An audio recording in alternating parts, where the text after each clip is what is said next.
3 years ago, I spent 4 days alone in a remote forest in eastern Oregon.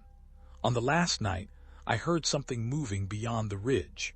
By morning, I knew I wasn't as alone as I'd thought. I was working a seasonal contract for the Forest Service, doing trail maintenance on a stretch of backcountry so remote that resupply only happened once a week. My routine was always the same.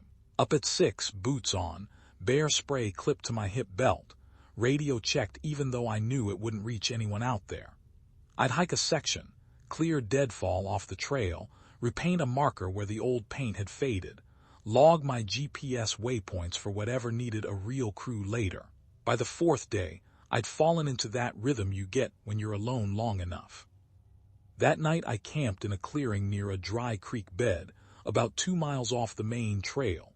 I remember the temperature dropping fast after sunset, faster than it should have for August.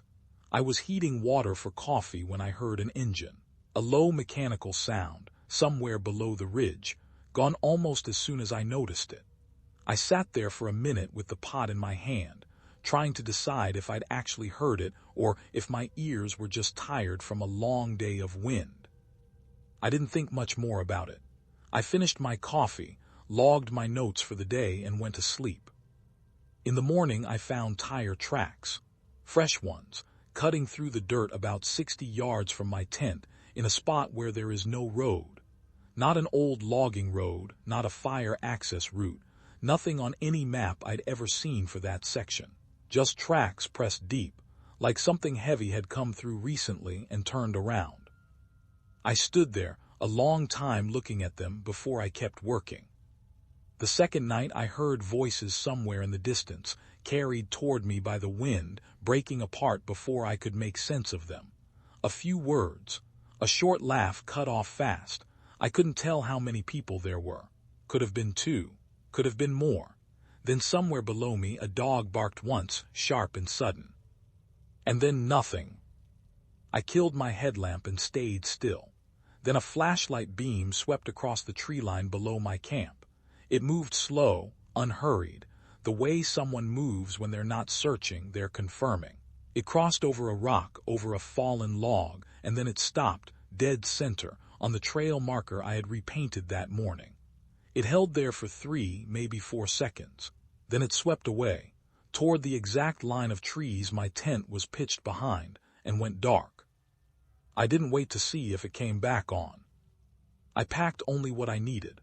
Water, the radio, my knife, my headlamp, the bear spray.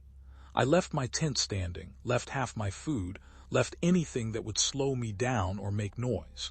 I picked a route that swung wide around the ridge where the voices had come from, even though it meant adding hours to my hike out, because the shortest path back to the trailhead would have taken me straight through that section. No one followed me. I want to be clear about that because it would almost be easier if someone had. Instead, there were just small things along the way. A branch broken clean at shoulder height, still pale and wet inside, maybe 20 minutes ahead of where I was walking. A boot print pressed into the dirt right beside one of my own old trail markers, fresh enough that the edges hadn't crumbled yet. At one point, I passed a rock with a cigarette resting on it, still warm, a thin line of smoke rising straight up in the still air, and no one anywhere in sight. Each time I told myself it could be a coincidence. Each time I picked up my pace a little more. It took me most of the day to reach the trailhead. When I finally saw my truck through the trees, I almost couldn't get to it fast enough.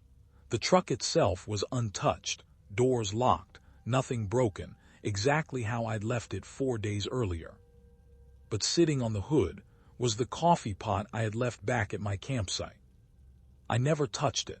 I threw my gear in the truck bed and drove straight to the ranger station without stopping. A search team went out 3 days later.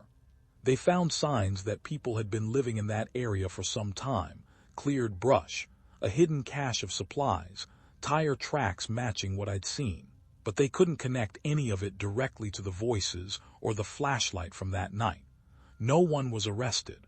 No one was identified. The official report says only that there was evidence of unauthorized activity in the area, and that its extent could not be determined. I quit not long after that. I still don't know who was out there, or why they wanted me to know they'd been at my camp. Some nights I think about that coffee pot sitting on the hood of my truck, and I still can't figure out how someone got there before I did.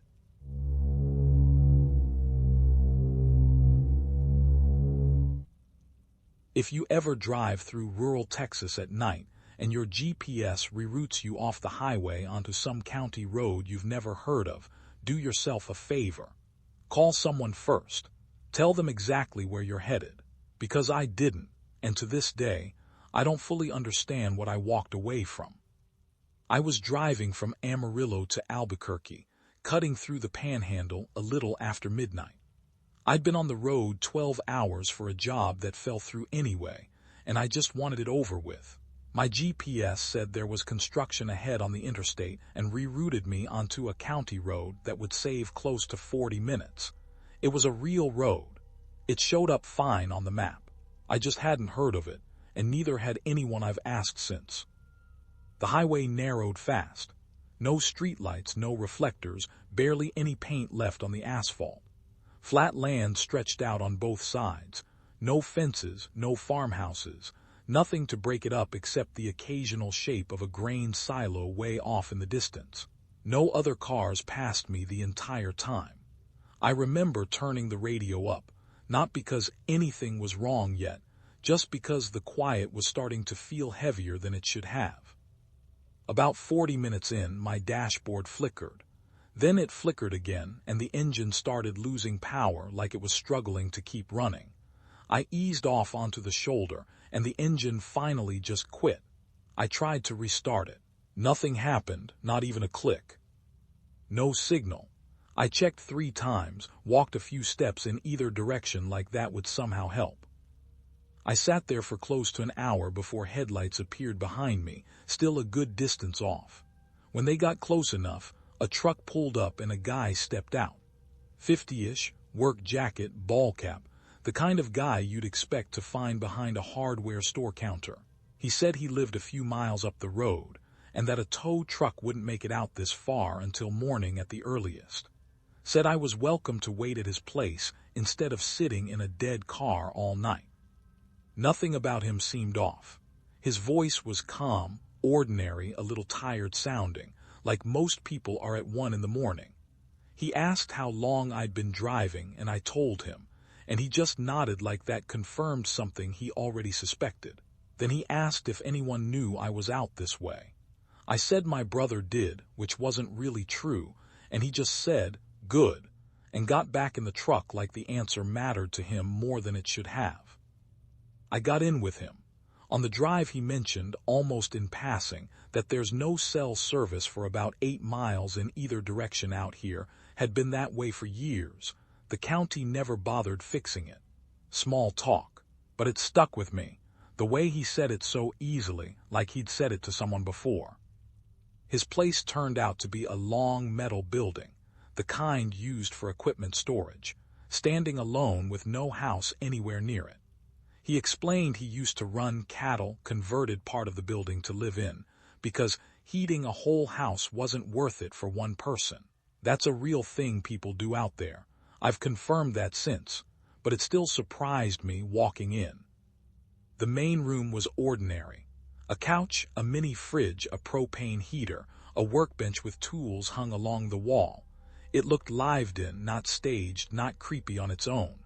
There was a small bathroom off to one side, and at the back of the room there was a second door, metal, with a padlock hanging open on the latch. He caught me looking and said, "Just storage," and asked if I wanted coffee. I told him I'd rather wait in the truck. He said the truck would just waste gas idling for hours, and it was already close to freezing outside, that I'd be more comfortable in here. He wasn't pushy about it. He said it once, calmly, and went back to filling the kettle like the conversation was already settled. I said I needed to grab something from my bag in his truck. He said sure, didn't get up, didn't follow. I walked outside, and instead of heading toward the truck, I moved along a drainage ditch that ran beside the building, staying low, using it as cover while I put distance between us. I figured following something, anything, was smarter than walking blind into open land I didn't know. I stayed down in that ditch for a long time, long enough that my hands went numb. I didn't hear anyone come looking, which somehow made it worse because I kept waiting for it. Eventually the ditch led me to a fence line, and I followed that until the sky started turning gray, and I saw an actual paved road ahead with real traffic lights blinking on it in the distance. I flagged down a delivery driver on the main highway and he called 911. Deputies drove me back out to where my car was, still sitting on the shoulder exactly where I'd left it. Then they went to the building. They found the main room mostly like I'd described it. A coffee cup still out on the counter, boots by the door, food in the mini fridge, blankets on the couch. Somebody had clearly been living there and recently, but no man. The locked back room was open by the time they got there, and it was mostly empty, just a few old blankets folded in the corner and a second door on the far wall leading straight outside, one I never even noticed from inside. The property came back registered to an LLC, one of those shell companies that owns a dozen rural parcels and hasn't filed anything in years. Nobody could tell them who'd actually been staying there. My car, once a mechanic looked at it, had an intermittent fault in the electrical system, the kind that can kill an engine and then let it start again hours later like nothing happened. They never found him, never got a name that led anywhere real.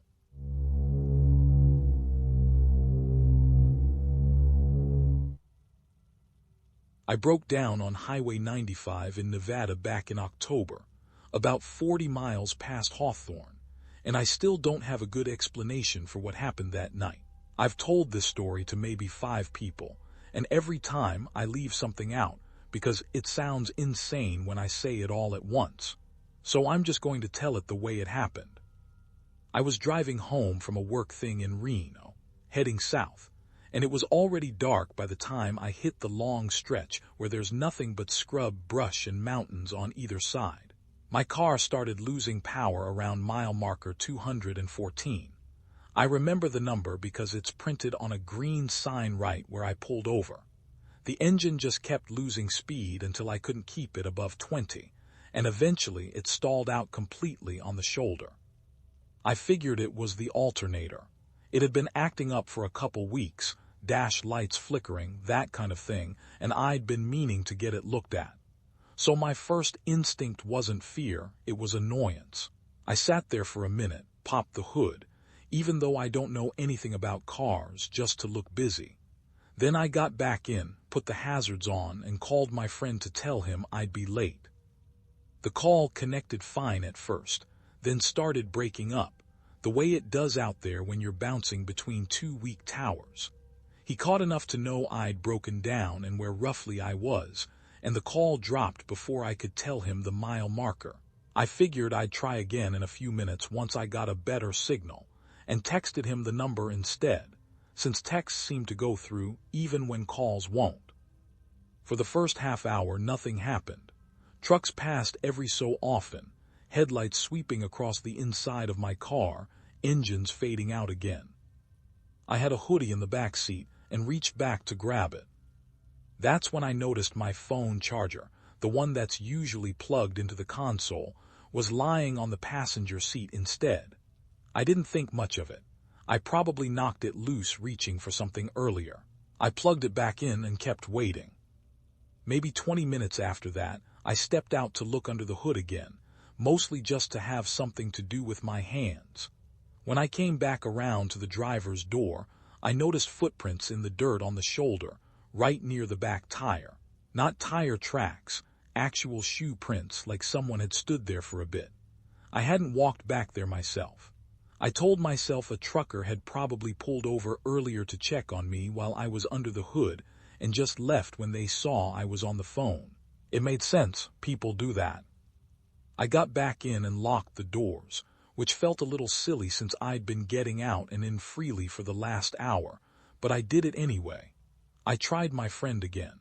The call connected, dropped after 4 seconds, connected again, dropped again. I could hear him say my name once before it cut out. I sent another text telling him the car was dead and I hadn't heard back from anyone yet. I want to say I stayed completely calm after that, but I started checking my mirrors more, and I turned the dome light off so I wasn't sitting there lit up like a display case. I kept the phone in my hand the whole time after that, even with the screen dark, just so I wouldn't have to fumble for it if I needed to call again. At some point, I couldn't tell you exactly when, I noticed the passenger door wasn't sitting flush anymore. It was still closed, but it looked like it hadn't latched all the way, just resting shut instead of clicked in. I was positive I'd locked both doors from inside. I remember the sound the locks make, that specific double click. I sat there staring at that door for a long time, trying to convince myself I'd imagined the sound the first time, or that the lock hadn't caught properly to begin with. I didn't open it to check. I climbed over the console into the passenger seat instead and pushed the door shut from the inside with my shoulder until I heard the click again, then climbed back over. After that, I stopped getting out of the car at all. Every truck that passed, I watched until its taillights disappeared completely before I let myself relax even slightly. I tried calling 911 once and got through to a dispatcher for almost a full minute before the call dropped, long enough to give her the mile marker and tell her my car had died and I thought someone had been near it. She said she'd get a trooper out to check on stalled vehicles along that stretch, which apparently happens more than you'd think out there. Alternators dying in that exact area because of the grade of the road. A state trooper found me a little after 11, almost 2 hours after I'd first broken down. He walked around the car with a flashlight while I stood by his cruiser, and he pointed out the footprints near my back tire, said they looked recent, and asked if anyone had approached me. I told him no, that I hadn't seen a single person the whole time. He didn't say much else about it, just noted it and got my car arranged for a tow. I still drive that stretch sometimes, and I always slow down a little around mile marker 214, more out of habit than anything else at this point. I've never gotten an explanation that made sense to me, and honestly, I've stopped looking for one. Those were 3 terrifying stories from the middle of nowhere. Which one got under your skin the most? Let me know in the comments. If you enjoyed the video, hit like and subscribe for more horror stories.